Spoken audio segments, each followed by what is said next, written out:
Okay, so mag-testing tayo sa NGR ng medium voltage. Ito yung medium voltage switchgear, 138 kV. So pinapatis position natin yung breaker para masimulate natin yung close Okay, open test position. trip function. Make local. Okay, so Make local. i-manual muna No problem. tapos Close. natin. Yeah. Close. Okay, ready? Okay, naka-close na. So, okay, generator 15.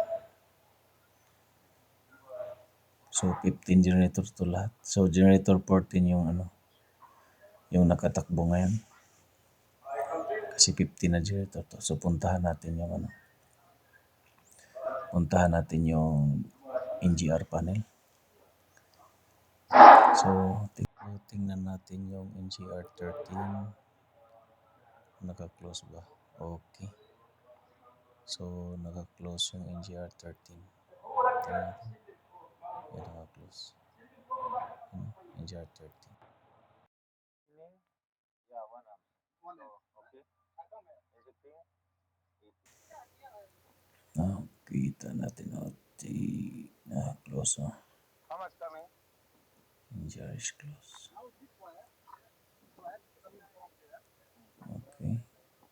So, ito yung voltage mula sa So, nag-inject tayo ng current sa primary ng CT. Para ang lalabas, itong CT na to, 200:1. So, 1 amps yung secondary. So, pag magkaroon siya ng 1 amps, so, meron siyang voltage signal dito. Itong voltage signal, ito yung magkaroon ng tripping sa breaker para sa protection. Kasi itong NGR, pagka nagkaroon ng fault condition, ito yung limiting current eh. So ito yung CT converter. May mali kasi dito eh. Yung CT niya na 200:1, tapos yung relay is 5 amps. So kinonvert na naman yung 1 to 5 para masatisfy sa relay, para ma-activate yung relay. Tapos That's it. magbigay ng voltage signal dun sa lockout relay Okay. para i-open yung breaker. Meron din sa lockout relay number 86. Okay, so ito yung NGR. Okay, confirm.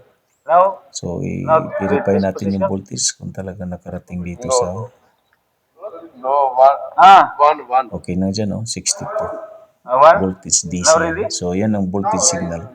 No need to Para, transfer. Just ano, look out. Yeah. so verified. Switch off. Okay, zero. So meaning, once may current fault sa CT, mag-activate yung relay, mag-send ng signal sa lockout relay to open the breaker. So ibig sabihin, gumagana yung NGR protection natin.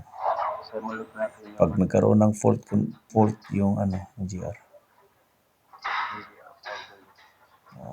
Okay, so Okay. yung operator natin. Dapat lang talaga to. Yung competent lang yun. Actually, tinitrain lang din namin to eh. Naka-test position to. Make manual and go. So, yan. Okay. No problem. Check natin. Okay, so tingnan mo yung arrow. Test position yung arrow. Okay? Pag test position, ibig sabihin, hindi siya naka-connect sa busbar. Lahat ng control niya gumagana. So, pwede natin i-simulate yung breaker through fault condition. Yung relay 86. Okay, so close natin. Naka-close na. Okay, good. Okay. Next one. Bang. Okay, Yeah. so red Now, na siya, means close. Tapos, ipatrip natin doon sa NGR.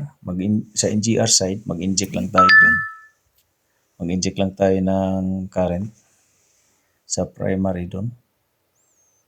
Yun, trip na. So, verified. Kalas.